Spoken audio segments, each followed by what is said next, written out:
Okay.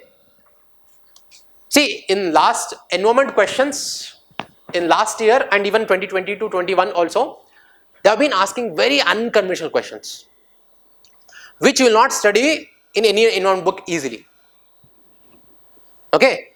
So now see this. Which of the following organisms perform waggle dance? You don't know what is that dance also. For others of their kin, to indicate the direction and the distance to a source of their food. Now, among these, see, always when you read a question, try to identify the keywords.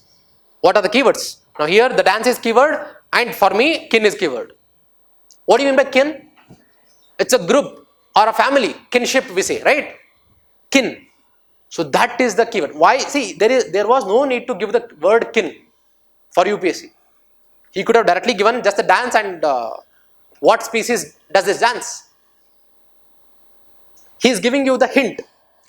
All the keywords in a question are actually hint to you.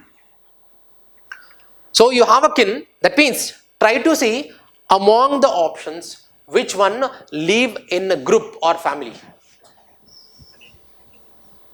That's it. Other options or other species that he is giving, they are mostly individual animals or species. Okay, so that is the common sense here.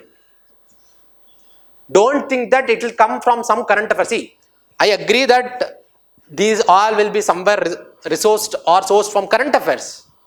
But imagine you cannot read every current affairs that is there in the on Google, because you have n number of newspapers, you have n number of e-magazines. You cannot read all that and remember. Reading is fine. You cannot remember. Our human mind is very limited. You don't have a luxury of, let's say, 2 TB, 3 TB of memory in your head.